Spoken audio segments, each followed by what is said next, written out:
আসসালামু আলাইকুম। সবাইকে স্বাগত জানাচ্ছি বিডিভিউজ ইনফোটেইনমেন্টে। আপনাদের সঙ্গে আছি আমি সুরভি দিবা। ইরান সাম্প্রতিক মধ্যপ্রাচ্য পরিস্থিতিকে একটি অখণ্ড নিরাপত্তা ব্যবস্থা হিসেবে দেখে, যেখানে কোনো একটি দেশ বা সংঘাতকে আলাদা করে সমাধান করা সম্ভব নয়। এই দৃষ্টিভঙ্গি থেকেই তেহরান যুক্তরাষ্ট্রের সঙ্গে সম্ভাব্য কোনো টেকসই পারমাণবিক বা দ্বিপাক্ষিক চুক্তির পূর্ব শর্ত হিসেবে লেবাননের সম্পূর্ণ যুদ্ধবিরতির উপর জোর দিচ্ছে। চলমান উত্তেজনাপূর্ণ আঞ্চলিক প্রেক্ষাপটে ইরান যুক্তরাষ্ট্র আলোচনার কেন্দ্রবিন্দুতে এখন লেবানন একটি গুরুত্বপূর্ণ ও সিদ্ধান্তমূলক ইস্যুতে পরিণত হয়েছে। বিশ্লেষকদের মতে এটি কেবল কৌশলগত দাবি নয়, বরং ইরানের পররাষ্ট্রনীতির একটি বৃহত্তর কাঠামোগত চিন্তার অংশ, যেখানে আঞ্চলিক সংকট এবং আন্তর্জাতিক আলোচনাকে একক নিরাপত্তা কাঠামোর মধ্যে দেখা হয়। আরও বিস্তারিত থাকছে ওয়াহিদ ফারুকির প্রতিবেদনে।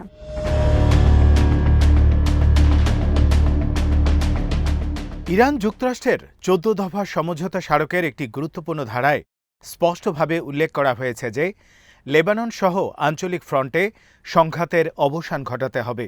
এই ধারা থেকে বোঝা যায় তেহরানের দৃষ্টিতে পারমাণবিক আলোচনা, দ্বিপাক্ষিক সম্পর্ক এবং আঞ্চলিক নিরাপত্তা ইস্যুগুলো আলাদা কোনো বিষয় নয়, বরং এগুলো একটি সমন্বিত নিরাপত্তা ব্যবস্থার অংশ। অর্থাৎ কোনো একটি ক্ষেত্রকে অন্যগুলোর বাইরে রেখে স্থায়ী সমাধান সম্ভব নয় বলে ইরান মনে করে।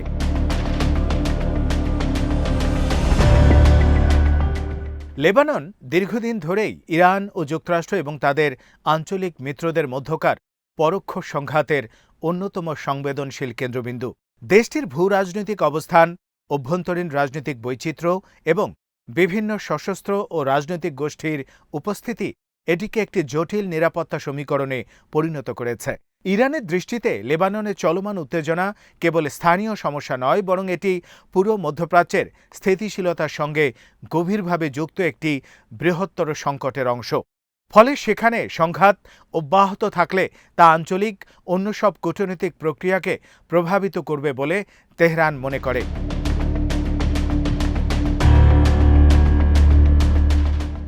এই প্রেক্ষাপটে ইরানের মূল অবস্থান হল লেবাননে পূর্ণ যুদ্ধবিরতি ছাড়া যুক্তরাষ্ট্রের সঙ্গে কোনো স্থায়ী ও বিশ্বাসযোগ্য চুক্তি সম্ভব নয়। তেহরান মনে করে কেবল রাজনৈতিক আলোচনার মাধ্যমে সমাধান খোঁজার চেষ্টা করলে বাস্তব পরিস্থিতিতে পরিবর্তন না এলে সেই চুক্তি টেকসই হবে না।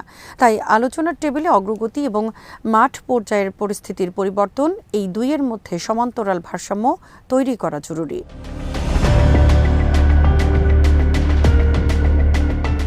ইরানের পররাষ্ট্র নীতির একটি গুরুত্বপূর্ণ বৈশিষ্ট্য হল সাম্প্রতিক বছরগুলোতে কূটনৈতিক আলোচনাকে সরাসরি আঞ্চলিক বাস্তবতার সঙ্গে যুক্ত করা।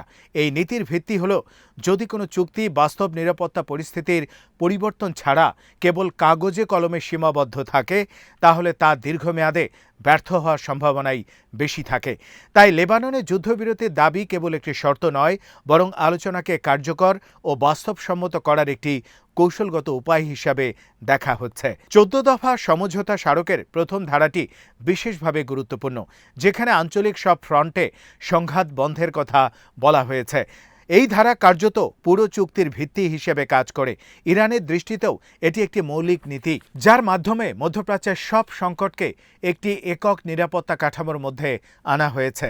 এই কাঠামোর মধ্যে লেবানন একটি বিশেষ অবস্থানে রয়েছে, কারণ এটি রাজনৈতিক ও নিরাপত্তা উভয় দিক থেকেই ইরান যুক্তরাষ্ট্র সম্পর্কের অন্যতম প্রধান উত্তেজনার কেন্দ্র।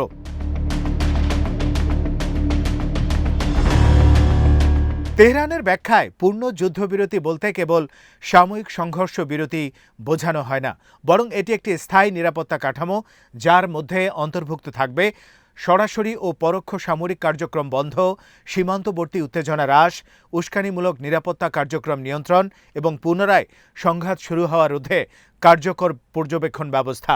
ইরানের মতে এই ধরনের বাস্তব প্রাতিষ্ঠানিক নিশ্চয়তা ছাড়া যে কোনো রাজনৈতিক সমঝোতা কেবল সাময়িক স্থিতি তৈরি করতে পারে, কিন্তু স্থায়ী সমাধান দিতে পারে না।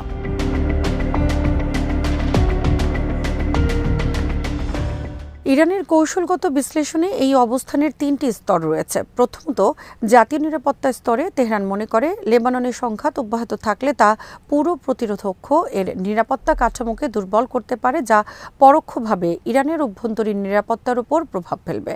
দ্বিতীয়ত, আন্তর্জাতিক কূটনৈতিক স্তরে ইরান বিশ্বাস করে যে আঞ্চলিক উত্তেজনা কমানো ছাড়া যুক্তরাষ্ট্রের সঙ্গে কোনো চুক্তি দীর্ঘস্থায়ী হতে পারে না। তৃতীয়ত, কৌশলগত প্রতিরোধ বা ডিটারেন্সের দৃষ্টিকোণ থেকে ইরান মনে করে আলোচনাকে মাঠ পর্যায়ের বাস্তবতার সঙ্গে যুক্ত রাখা প্রতিপক্ষকে নিয়ন্ত্রণে রাখার একটি গুরুত্বপূর্ণ মাধ্যম।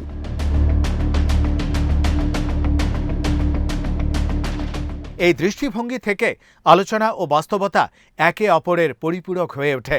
ইরান মনে করে যদি কেবল রাজনৈতিক আলোচনার মাধ্যমে সমাধান খোঁজা হয় এবং মাঠ পর্যায়ে কোনো পরিবর্তন না আসে, তাহলে ভবিষ্যতে আবারও সংকট তৈরি হবে। তাই আলোচনার সঙ্গে সঙ্গে আঞ্চলিক সংঘাতের সমাধানকে বাধ্যতামূলক শর্ত হিসেবে যুক্ত করা হচ্ছে। লেবানন ইস্যু ইরান ও যুক্তরাষ্ট্রের মধ্যে একটি বৃহত্তর ভূরাজনৈতিক দ্বন্দ্বের অংশ হিসেবে বিবেচিত। সেখানে বিভিন্ন অভ্যন্তরীণ ও বাহ্যিক শক্তির উপস্থিতি এবং আঞ্চলিক প্রতিরোধ গোষ্ঠীগুলোর ভূমিকা পরিস্থিতিকে আরও জটিল করেছে। ফলে কোনো একক সমাধান চাপিয়ে দেয়া সম্ভব নয় বলে ইরান মনে করে, বরং একটি সামগ্রিক নিরাপত্তা কাঠামোর মাধ্যমে ধাপে ধাপে স্থিতিশীলতা আনতে হবে। ইরানের এই অবস্থান একই সঙ্গে একটি রাজনৈতিক বার্তাও বহন করে। এর মাধ্যমে এটি বোঝাতে চায় যে তেহরান তার আঞ্চলিক মিত্রদের নিরাপত্তা ও স্বার্থকে কেবল কৌশলগত হাতিয়ার হিসেবে দেখে না, বরং দীর্ঘমেয়াদী আঞ্চলিক নিরাপত্তা সমীকরণের অবিচ্ছেদ্য অংশ হিসেবে বিবেচনা করে। এই কারণে যে কোনো ভবিষ্যৎ সমঝোতায় এই মিত্রদের নিরাপত্তা ও রাজনৈতিক অবস্থানকেও গুরুত্ব দিতে হবে।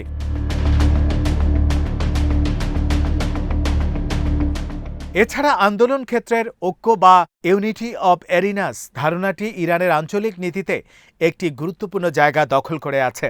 এই ধারণা অনুযায়ী মধ্যপ্রাচ্যের বিভিন্ন সংঘাত, লেবানন, ফিলিস্তিন, ইরাক বা অন্যান্য ফ্রন্ট একটি অপরটির সঙ্গে গভীরভাবে সম্পর্কযুক্ত।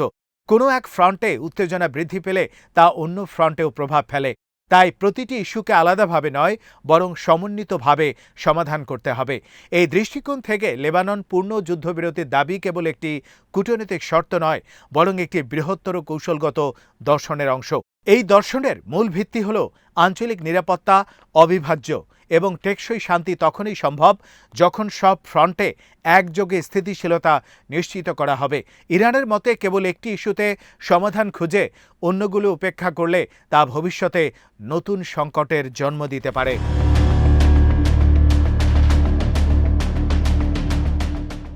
সব মিলিয়ে বলা যায়, লেবাননে পূর্ণ যুদ্ধবিরতির দাবি ইরানের কাছে কেবল একটি আলোচনার শর্ত নয়, বরং একটি সামগ্রিক আঞ্চলিক কৌশলের প্রতিফলন। এই কৌশল মধ্যপ্রাচ্যের নিরাপত্তাকে একটি একক কাঠামোর মধ্যে এনে রাজনৈতিক ও সামরিক বাস্তবতাকে একসঙ্গে বিবেচনা করে। তেহরানের দৃষ্টিতে স্থায়ী ও কার্যকর কোনো চুক্তি তখনই সম্ভব যখন আঞ্চলিক বাস্তবতা, মিত্রদের নিরাপত্তা এবং সব ফ্রন্টের পারস্পরিক সম্পর্ককে একই সমীকরণের মধ্যে আনা হবে। আজ এখানেই শেষ করছি। সমরাস্ত্র, প্রতিরক্ষা ও কূটনীতির নানা তথ্য জানতে চোখ রাখুন বিডি ভিউজ ইনফোটেইনমেন্টে। চ্যানেলটি ভালো লাগলে সাবস্ক্রাইব করুন। আল্লাহ হাফেজ।